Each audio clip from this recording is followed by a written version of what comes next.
Welcome to the Protector Culture Podcast with Jimmy Graham. Jimmy is a veteran U.S. Navy SEAL, a former protective officer for the CIA Global Response Staff, founder and CEO of the Able Shepherd Program, a husband and father of 4, and a personal friend of mine. Now here's Jimmy.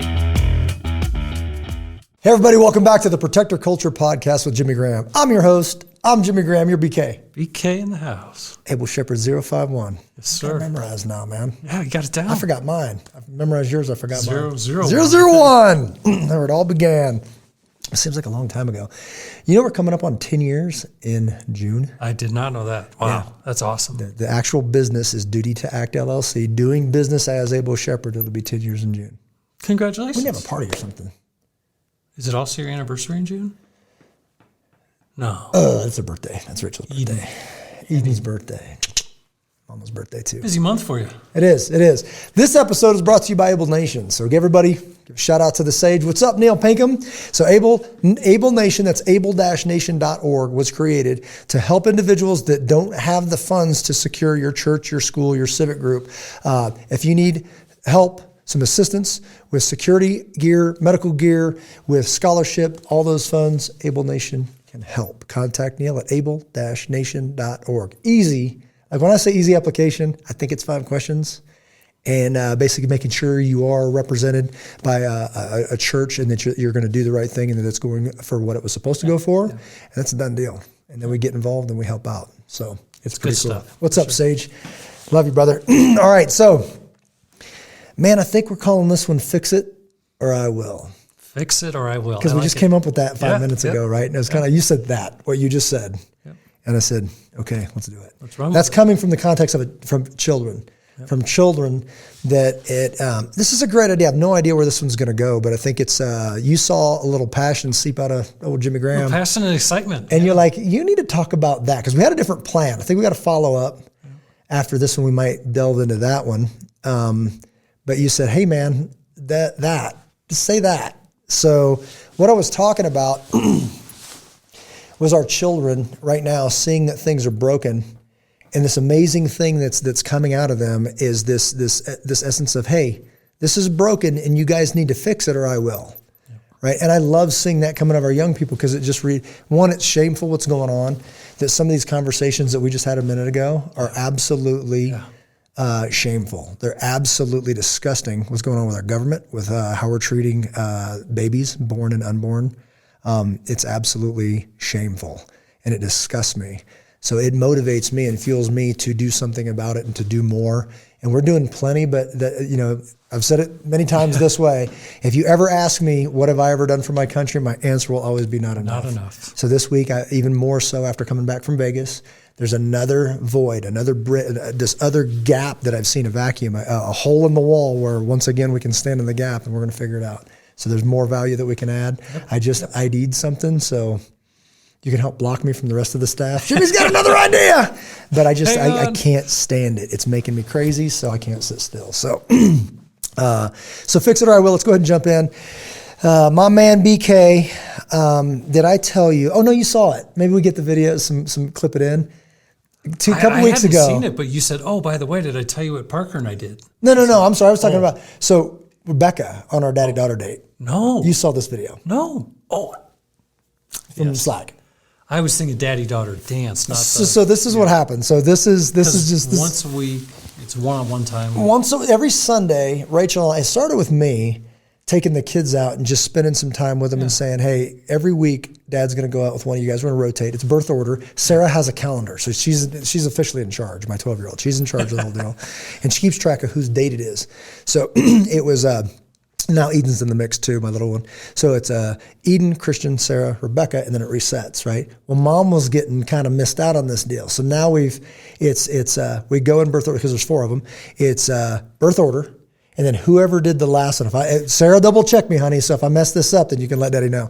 It's, so Eden would be Eden with Dad, and then it would be Christian with Mom, and then it would be Sarah with Dad, and then it would be Rebecca with Mom. But Mom would stay, and it starts over with Eden, or else you end up with the same kid. So it just rotates out, right? Yeah. So Rebecca, I said, hey, baby, what do you want to do with that? And she looked at me and she goes, can we trade? And I'm like, Well, yes, we can. Can we train? Like, right? Like, we have a gun range. Of course we can train. So she had never shot. We've taken her out and she's fired a rifle, an AR type rifle with a bipod. It's a good way to start kids off and all that stuff. And she was kind of like, take it or leave it. Sarah, on the other hand, she's all in. Right? She's all, take it. Christian just wants to pull the trigger as fast as he can. He just wants to make noise. He's right? all Maybe I'll hit it, maybe I won't. I just want to pull the trigger. So Dad controls it and he just lets it rip and we keep it safe.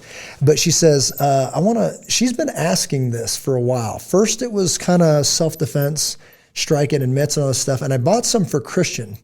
For Christmas or his birthday, I bought headgear for Dad and gloves for Christian. So now I can drop my guard and let him get a stroke in, right? Because he's 8. And he's starting to get a little meat on there, but he's 8. He's a little guy. I made the mistake of doing this with my 13-year-old. Now, she's been training. She hasn't known it, but she's been training her whole life. We've been playing games and getting her to throw her weight forward and to time her hands and doing all that. So when she put that together and Dad had the headgear on, I'm 48 now. This is real. This is gray is real. I earned this, right? She's lighting me up. And I'm like, we need to take a break. Across the family room floor. Yeah. Because the front door. I kind of play with her and I'll put a hand down or I'll cycle and she'll get one in. And when I do, I pop my head up. And if she sees that head go up, she's supposed to launch, right? So she missed it. And I go, missed it. And then I'll come in and get her a couple times and just tapping and kind of ticking her off. Yeah. And you see her flip a switch. She goes back a couple times and I'm doing this number. And I kind of popped her glove towards her face.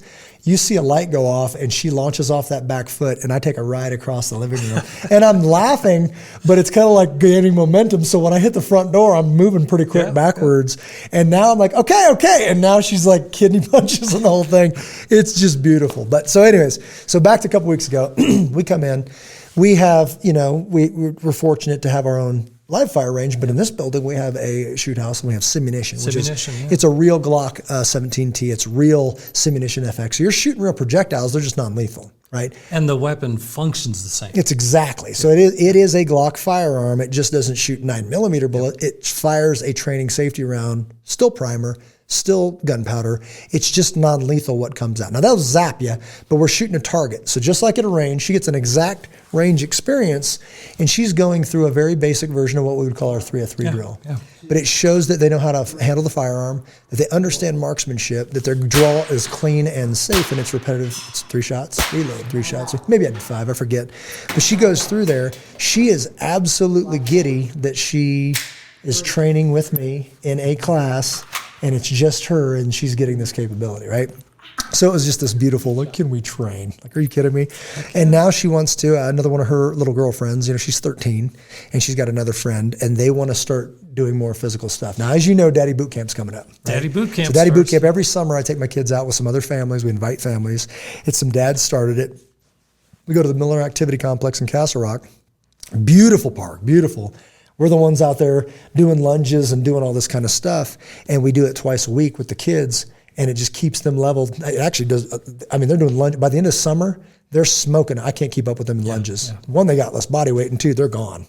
At first, there's the whining, and oh my goodness, whenever, and all summer, they just build, and we do the stairs, and we just mix it up and do other stuff. So I'm betting this year is going to be some focus mitts out there. There's going to be a lot of postures and movement. So it's pretty exciting about that. So that led into this other thing. So this is what sparked this whole podcast. As you said, what was I just? Oh, I said. So guess what me and Parker did? What Parker and I did. I'm like, no, I was out of town. I just got back. This. I'm so excited about this. This was so cool. So I'm very involved. My wife more than me, but we're involved in our kids' school. And we got a call at Abel Shepherd, and I knew very little about this until I showed up yesterday. And I'm like, who's my point of contact for this? And Melissa, she says, it's so-and-so. And I go, okay, I've never heard of that teacher, right? So I show up, and we're sitting in the lobby, and everyone's like, hey, Jimmy, you here for security assessment? I'm like, nope, actually, I'm teaching PE today. They're like, excuse me? Like, what are you doing? I'm like, I'm teaching PE today. They called me in to do a self-defense program, 3-day program for self-defense. So on the way out the door, I'm like, Parker, what do you got going on? He's like, I'm doing this and this. You want to come to me with the school? Yeah. Grab a focus mitt, grab a pad. We grab pads. We run off to the school yesterday. And these 3 young ladies come out, and they're kind of semi-nervous, and they're like, excuse me, sirs, can we ask your name? I'm Jimmy, this is Parker. And they go, oh, okay, we're the ones putting this on. What are we talking about here? It gets pieced together through Melissa. The kids put this on. The teachers allowed the kids to put the students for a topic. This is their project. They chose self-defense. Their parents know me. They said, call Abel Shepherd. They called Abel Shepherd. We said yes. Okay. So now we're teaching, and like now I get to do my intro to, veteran Navy SEAL, former CIA. Oh, we're going to win. Like, this is a good start to our project, right? So the girl's like, oh, yeah. And now me and Parker set this up. Parker, man, poor Parker. He's not ready for this. It reminds me of the bike ride before the camping trip. He's wearing like a cowboy clothes. And I'm like, dude, we're on a bike on a 6-mile bike ride in 80 degrees, and he's dying, right? So he shows up with a flannel shirt on. He's got like a flannel shirt on. And I immediately strip so I'm in a t-shirt. We are sweating, and it's 22 kids. And we're giving them a foundation on how to stand and how to move forward and how to hold your hands and how to not get hit in the face, and just a basic, like we would in a foundation of tactics, just minus all the firearms and all this other stuff. So basically a POP class might be 4 hours, and you had roughly 3 hours. So, well, it's 50 minutes. So that speed teaching, get out as much as you can, as little time as you can. Yep. It's a warm up. This is how you strike. Let's get after it. We're gonna come around with the pads. By the way, when you're not striking, you're doing air squats, right? And then when you're not striking, you're all doing lunges. So it's a whole room of people doing lunges until we walk over to them. So they are exercising. So they're exercising, right? So that was yesterday, is getting that foundation of lower body, of upper body, of how to move forward, of how to strike, how to do all this stuff. And they're loving it. And they're giggling. And man, some of these ladies, now some of the, I know one of the young men, and he's bringing it, and he's kind of a bigger kid for that group, right? Sure. And he's just doing well athletically. Some of these girls blew me away. And I'm like, are you in martial arts? And they're like, no, but they do sports and they listen. Yeah. When you tell them what to do, they do exactly that. And when you tell them to launch forward with their body weight, when you figure out your body weight, you're not hitting with your arm anymore. Yeah. You're hitting with your leg muscle. You're hitting with your core, then you're hitting with your arm. And then at some point in this culmination, a hand hits you in the face, right? So we've got the pads and they're launching, and it's, when you do this long enough, when you get that transfer into that pad, you feel it, and they feel it in their toes. You know what I mean? So and then you see them stand a little taller, right? But it's just, I think it's awesome that they asked for that. They were like, I want to know how to handle myself. So something about this world scares me, and I want to know how to do this. So today we go back, second session, and now we're talking about throwing objects, and we're chunking ball. I mean, we're launching. Like the dodgeballs. Yeah, the dodgeballs. Yeah. Dodge a wrench, you can dodge a ball, right? I was going to bring a bag of wrenches. Let's freak them out. But now we're talking about, we do a review on all that. We get them up and down off the ground. They're doing all this stuff, without using their hands. And then we're throwing. First it's gentle to get their posture out. Then we're ripping them. And they're laughing and they're scared, but then they do it. Now they're 10 feet tall. Friday we go back with full kits. So full helmets, strike helmets, full body chest rigs and all this stuff. And we're going to grab them and try to pull. And I've done this before with church groups and all this stuff with the youth, is we're going to grab one of the kids and the other 4 are going to come and clean our clocks. Well, and the idea is one of them's walking along, reading the phone, head in their phone, seem to do on a regular basis. And then somebody appropriately grabs a wrist, and then as if they were going to take your friend, right? Yeah. And the others come over, and of course, we talk about every one of these I've talked about use of force. Like, what makes this appropriate? Like, this is a thing, and this is beautiful. This is the way this is how I explained this way to them today. I did a different way yesterday. Today I took a different approach. So you guys know my son, Christian? He runs around here. He's about 8 years old. The way I explained to him, because he's a young man and the energy is seeping out of him. Yeah. So I'm doing some striking stuff. He starts jiu-jitsu this summer. I've already been messing with him. His gi came in, so we're rolling around the ground and doing all this stuff. And I have serious conversations, and I say, do you understand that your powers are coming in? And he gets it, because he's like, I feel like, he'll ask me, Dad, can I run around the house? And I'm like, I need to get my wiggles out. And I go, get them out, boy. And he just laps around the house, because he just knows this is excessive and it's got to go somewhere. Yeah. And he'll just do it. He goes, can I run down to the stop sign? Yeah, go. Hey, we're going to leave. Can I meet you down by the stoplight? He'll run and start going. And I pull up, and then at the stop sign, he jumps in. He's all sweaty. Let's just go to dinner or whatever. But he's getting to that point where he's starting to become for me, he's a little tiny boy. He's kind of getting bigger than that, right? So anyways, I tell him your powers are coming in, and it's very, very important that you understand that your powers, you can hurt somebody, right? Your powers, because of who you are, will always be used for good. Yeah. You're a protector. You're not a predator. They would be for good, for not bad, and all this stuff. And he glows. Mm-hmm. And it's amazing. And if it ever gets out of hand, I check it immediately, because it's that important.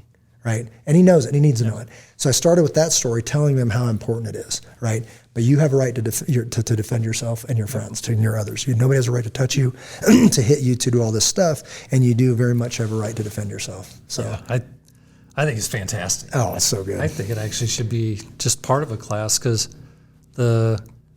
what I experienced with my son growing up is as they get older, they get more mobile and they get farther and farther away, whether if they're close enough to walk to school or they're riding to school or they go to Sonic or they go to the mall.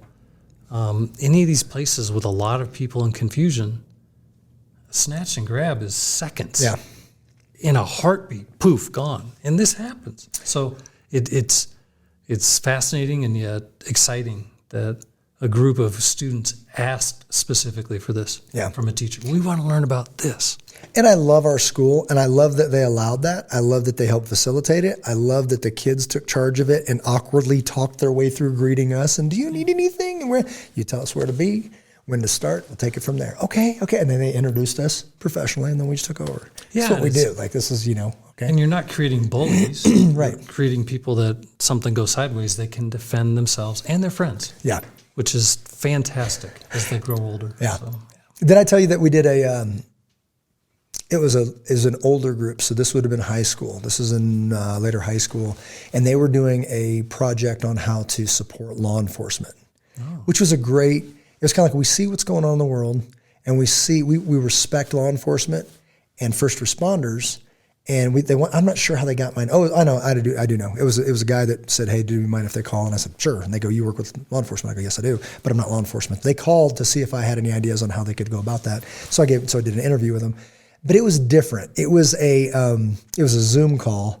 Have you ever done a Zoom call with somebody who's obviously looking at a picture of themselves? Like they're not looking at you. Yeah. They're talking to them, but they're like, they want to know how they look on the screen. So tell me, like that. It was that. It was very awkward. Young lady was amazing, but she was doing all the talking, and the boys didn't want anything to do with it, other than they just want to be part of the project with her, I think. But whatever.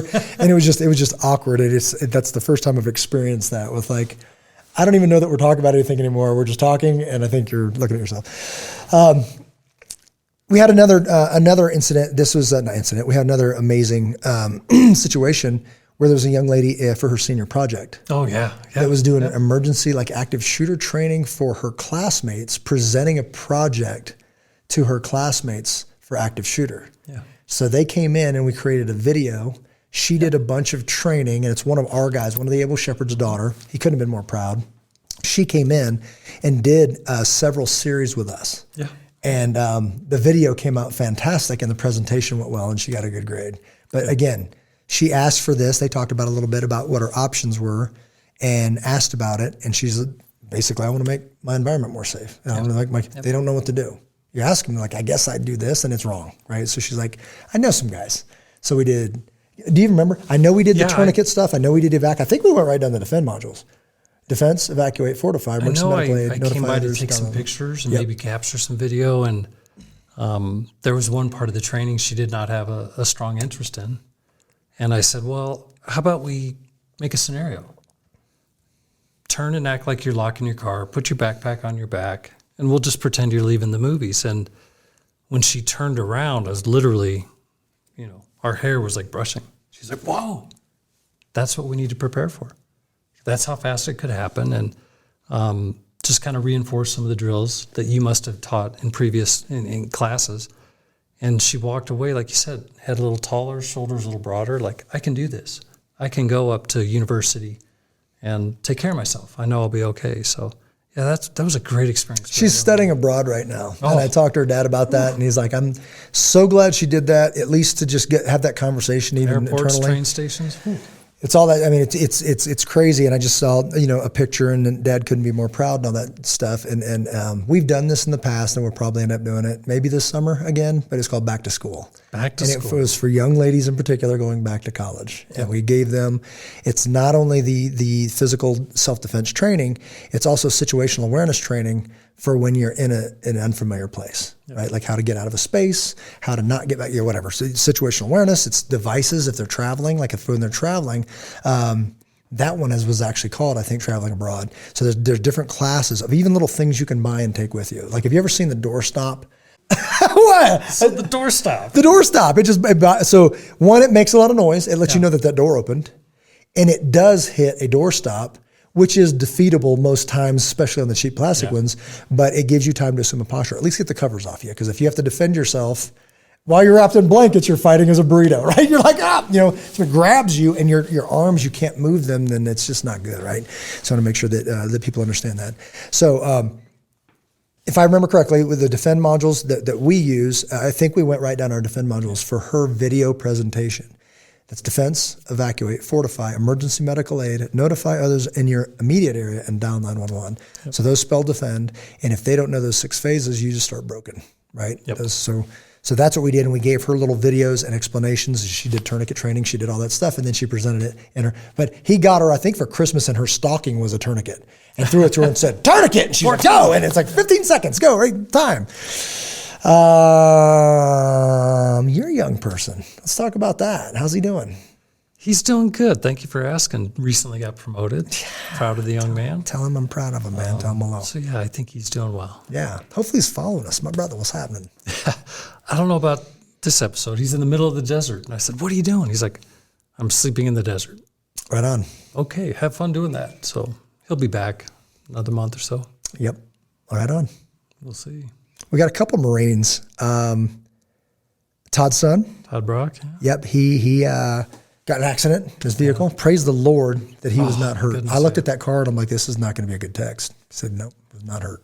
So that's great. And it's, your mind goes to what was he up to, whatever, no good. But I don't believe he drinks. No. It was an accident, and it happens. And thank the Lord he's okay. Because when you rip the AR, like the arm off a vehicle, like a tire's gone, like not kind of like it's somewhere else. Yeah, when I saw the pictures, I was like, no way. He walked away from that? So, yep. Yeah. I think it's amazing that some of that again, that training that we were very honored to impart on people who entrust us with that. And then some of the stories of him, doing well. Let's just put it that way. Yeah, he had a good experience at one of the rifle drills. Yeah. Cool. Well, I'm going to throw out a teaser. I wanted to tread lightly on this because of the respect that I have for John. Kendrick Castillo, you're familiar, right? Okay. Yep. When I thought of this, when we were going to name this Fix It or I Will, I think of Kendrick, and I want to honor him. I've got an idea for this, and I haven't presented to John yet. He may listen to it, so I'd be more than willing to share. I think you know it, actually. But we must not only fix it or I will, it is our job, adults' jobs, to protect the little ones, I'll say, our children. And if we don't protect them, they will attempt to protect themselves, right? An active shooter comes into STEM school. A young man jumps up and takes matters into his own hands because of his values, instilled by his mother and father, and attempts to do whatever he can and loses his life doing it. In return, saves many others. It's not even a question. Saves many others because there was a plan here that was not allowed to mature because somebody stood in the gap and they lost their life for it, right? So I think that segues into my last week. I was in Las Vegas pursuing the advanced CEPTED certificate with an emphasis on schools, right? We've done this before. We're going to have a follow-on podcast, and I want to break that down. It hasn't changed much, but I want to remind people about that. It means CEPTED is crime prevention through environmental design. It just means the built space being built specifically to deter crime. And we talked about that a couple weeks ago with the rings of security. It's one or two of the rings. Yeah. Concentric rings. And even that, they talk about concentric. Concentric means circles, having the same center. They did it a lot, whatever. It just means that what are you protecting? And the danger in that becomes only doing one side of that coin. And when things go bad, did you actually do harm? That's what I'm going to touch on. So I want to give credit where credit is due, and I want to speak harshly in order to correct any future mistakes that could happen. Like this is going. Here's the sad part of this is it's going to happen again, and it's our job to assess this on both sides and then come up with something that's actually going to add value, right? And it's not your fault if you do something to help and it's not effective. The fault always lies on the person doing the harm. Right? Yeah. But I think responsibly, it is our job to protect our young people. Well, I think your concept of analyzing both sides of the coin, for lack of a better term, is the bad guys don't fight fair. Right. They're not going to come through the front door. They're not going to ring the doorbell. So accommodate or account for that at least. Yeah. in the planning and the discussions. It's just a very first world approach that can only happen. It can only happen in the luxury of the United States. Yeah. When you talk about the hundreds of thousands of dollars that are spent on niceties to keep nice people nice. Yeah. Like, I'm not talking about nice people. I'm talking about the other guys, right? They don't care about your bushes. They came here to do harm, and they don't care about some of the things you've put in.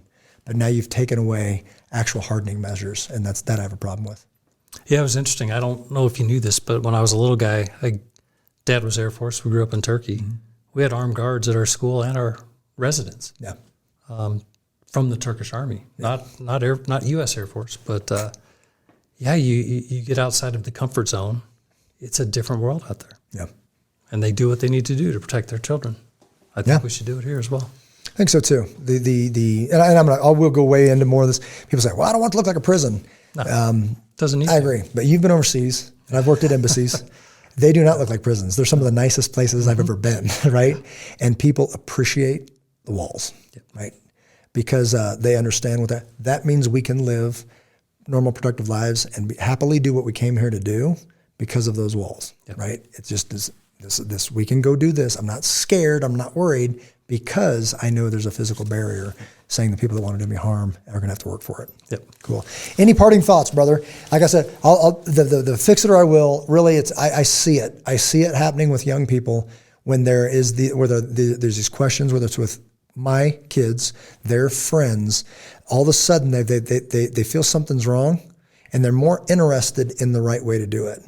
Now, whether people are modeling that or not, I'm taking it very seriously, and I'm really, really evaluating every single word and spending a lot of time and thought and prayer on what I'm going to model for my children, because I can't get it wrong, because if it's wrong, it's not presented to them, and then they're not set up for success. So parting thoughts on that, brother?